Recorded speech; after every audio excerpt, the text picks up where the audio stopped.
Channel को subscribe करें, video को लाइक करें।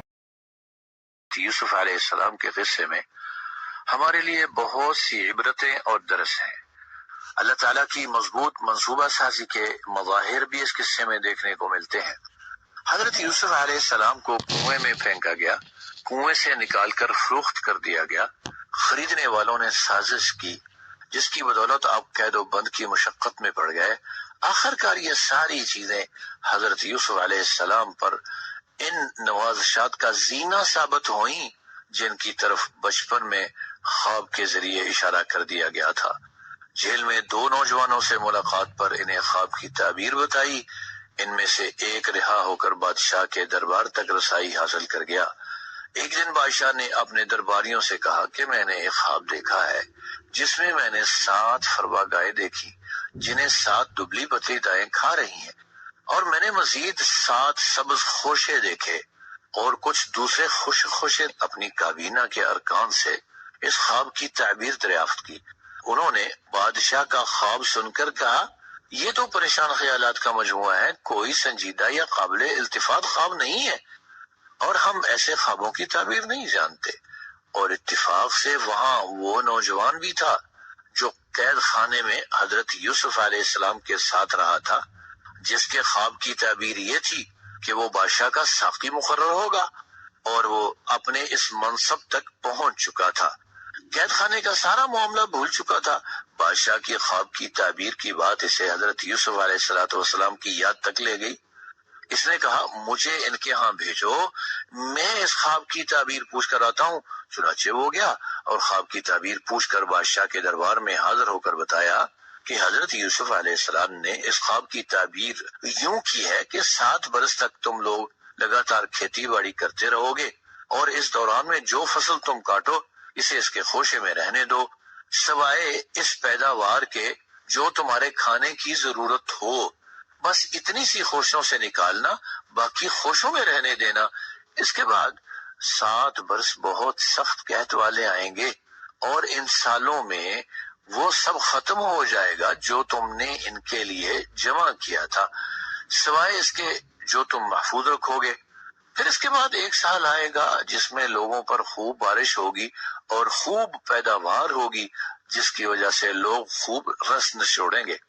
बादशाह निहायत ज़ीरक और मर्दम शनास था, इसलिए इसने हुक्म दिया कि हजरत यूसुफ अलैहिस्सलाम को मेरे पास लाओ। और जब कासिद हजरत यूसुफ को लेने इनके पास आया तो उन्होंने जेल से तब तक जाने से इनकार कर दिया जब तक इन पर लगी तोहमत की तहकीक न हो जाए। लिहाजा इसे कहा कि अपने मालिक के पास वापस जाओ और इस पर लगी तोहमत की तहकीक करो। जिन औरतों ने अपने हाथ काट लिए थे, इनसे पूछो कि इनका मामला क्या था। यकीनन मेरा रब इनके इस फरेब। बादशाह ने इन खवातीन को हाजिर करके दरियाफ्त किया कि तुम्हारा क्या मामला था जब तुमने यूसुफ को वर्गलाया। वो कहने लगी, अल्लाह की पनाह, हमने हजरत यूसुफ अलैहिस्सलाम में कोई बुराई नहीं देखी। अजीज मिस्र की बीवी ने कहा, अब हकीकत वाजे हो ही गई है तो सुने, मैंने ही इसे बुराई के लिए वर्गलाया था, और बिलाशुबा वो एक सच्चा और पाकबाज इंसान है। और साथ साथ ये वजाहत भी कर दूं कि मैंने अपने शोहर की अदम मौजूदगी में इसकी खयानत नहीं की, क्योंकि हजरत यूसुफ अलैहिस्सलाम ने मेरी ख्वाहिश पूरे करने से मुकम्मल इनकार कर दिया था। और ये कि अल्लाह ताला कभी भी खयानत करने वालों की साजिश नहीं चलने देता, और मैं अपने आप को बरी भी नहीं करती। बिलाशुबा इंसान का नफ्स बुराई का बहुत हुक्म देने वाला है, सिवाय इसके जिस पर मेरा रब रहम कर दे, और मेरा रब बेहद बख्शने वाला और निहायत रहम वाला है। हजरत यूसुफ अलैहिस्सलाम पर लगा धब्बा जब साफ हो गया तो बादशाह ने कहा कि अब इसे मेरे पास लाओ, मैं इसे अपने लिए खासुल खास कर लूं।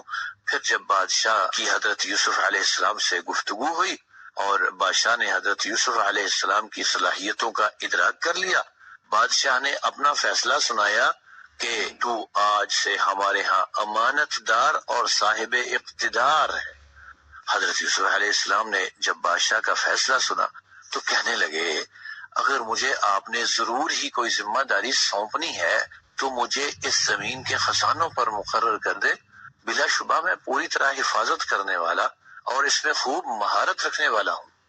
اسی طرح اللہ تعالیٰ نے حضرت یوسف علیہ السلام کو کنویں سے پھر جیل سے نکال کر اس سرزمین میں اقتدار عطا فرمایا۔ حضرت یوسف علیہ السلام دیار مصر میں جہاں چاہتے رہتے، اللہ تعالیٰ جب کسی پر اپنی رحمت سے نوازشات کرنا چاہیں ان میں پھر رکاوٹ کوئی ڈال نہیں سکتا، بلکہ اسے پھر رحمت سے نواز کر ہی اللہ تعالیٰ رہتے ہیں، اور نیکی کرنے والوں کا اجر اللہ تعالیٰ کبھی ضائع نہیں کرتے۔ یقیناً آخرت کا اجر تقوی شعار اور اہل ایمان کے لیے بہت ہی بہتر ہے۔ اور دوسری طرف حضرت یوسف کے بھائی غلہ لینے اس کے ہاں مصر آئے تو حضرت یوسف نے انہیں پہچان لیا اور وہ انہیں پہچان نہ سکے، اور حضرت یوسف نے جب ان کا سامان تیار کیا تو ساتھ ہی ساتھ ان کی وہ جمع پونجی جو وہ غلہ خریدنے کے لیے لائے تھے وہ بھی ان کے بوروں میں رکھ دی، اور کہا کہ آئندہ میرے پاس اپنے باپ کی طرف سے اپنے بھائی کو لے کر آنا۔ انہوں نے کہا کہ ہم اس کے باپ کو اس کے بارے میں ضرور آمادہ کریں گے اور ہم یہ کر ہی لیں گے۔ جب وہ اپنے باپ کے پاس واپس پہنچے تو کہنے لگے کہ آئندہ غلہ ہمارے بھائی کے ساتھ مشروط ہے، لہذا آئندہ آپ ہمارے ساتھ ہمارے بھائی کو بھیج دیں گے تاکہ ہم ماپ کر پورا غلہ لا سکیں اور ہم اس کی ضرور حفاظت کریں گے۔ باپ نے کہا کہ میں اب تمہارا کیسے اعتبار کروں، جبکہ میں اس سے قبل حضرت یوسف کے بارے میں بھی تمہارا اعتبار کر چکا ہوں۔ اور جب انہوں نے اپنا سامان کھولا تو اس سامان میں اپنا مال بھی انہیں ملا کہ وہ بھی انہیں واپس کر دیا گیا ہے۔ کہنے لگے اے والد گرامی، ہمیں اور کیا چاہیے، یہ ہمارا مال بھی ہمیں واپس کر دیا گیا ہے، ہم اپنے گھر والوں کے لیے غلہ لائیں گے اور اپنے بھائی کی حفاظت کریں گے، اور ایک اونٹ کا غلہ ہمیں مزید ملے گا۔ حضرت یعقوب نے کہا میں اسے تمہارے ساتھ ہرگز نہیں بھیجوں گا جب تک تم مجھے اللہ کے نام کا پختہ عہد نہ دے دو کہ تم اسے ہر صورت میرے پاس لاؤ گے۔ جب انہوں نے انہیں پختہ عہد دے دیا تو اس نے کہا جو ہم کہہ رہے ہیں اللہ اس پر ضامن ہے، اور باپ نے کہا اے میرے بیٹو، تم سب ایک ہی دروازے سے داخل نہ ہونا بلکہ الگ الگ دروازوں سے داخل ہونا، اور میں اللہ کی طرف سے آنے والی کسی مصیبت میں تمہارے کام نہیں آ سکتا، بس اللہ ہی پر توکل کرتا ہوں۔ اور جب اپنے باپ کے حکم کے مطابق وہ مصر میں داخل ہوئے اور حضرت یوسف علیہ السلام کے دربار میں پہنچ گئے تو حضرت یوسف نے اپنے بھائی کو اپنے پاس ٹھہرایا اور اپنے بارے میں بتا دیا، مزید کہا کہ جو وہ کریں اس پر غم نہ کرنا، بس دیکھتے رہنا۔ پھر جب ان کا سامان تیار کیا تو پینے کا برتن اپنے بھائی کے کچاوے میں رکھ دیا۔ پھر ایک اعلان کرنے والے نے اعلان کیا اے قافلے والو، بلا شبہ یقیناً تم چور ہو۔ تو وہ ان کی طرف متوجہ ہو کر پوچھنے لگے کہ کیا گم ہو گیا؟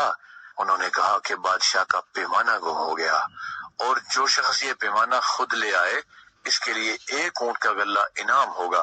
وہ کہنے لگے اللہ کی قسم تمہیں تو خوب پتا ہے کہ ہم اس ملک میں فساد کرنے نہیں آئے اور نہ ہم کبھی چور تھے۔ انہوں نے پوچھا کہ اگر تم میں سے کسی کے پاس یہ برآمد ہو جائے تو پھر اس کی کیا سزا ہے؟ وہ کہنے لگے وہ شخص ہی اس کی سزا ہے جس کے کچاوے سے وہ پیمانہ برآمد ہو۔ پھر اس نے اپنے بھائی کے تھیلے سے پہلے ان کے تھیلوں کی تلاشی لی، پھر اسے اپنے بھائی کے تھیلے سے نکال لیا۔ اس طرح اللہ تعالیٰ نے حضرت یوسف علیہ السلام کے لیے تدبیر کی۔ بادشاہ کے قانون کے مطابق ممکن نہ تھا کہ وہ اپنے بھائی کو اپنے پاس رکھ لیتے۔ وہ کہنے لگے کہ اگر اس نے چوری کی ہے تو اس سے پہلے اس کے بھائی، یعنی حضرت یوسف کی طرف اشارہ کر کے کہنے لگے کہ اس سے پہلے اس کے بھائی نے بھی چوری کی تھی۔ حضرت یوسف ان کی یہ بات دل ہی دل میں سہ گئے اور کچھ ظاہر نہ کیا، بس دل میں یہی کہا تم مرتبے میں بہت بدترین ہو اور جو الزام تم لگا رہے ہو اللہ اسے خوب جانتا ہے۔ وما علینا الا البلاغ المبین۔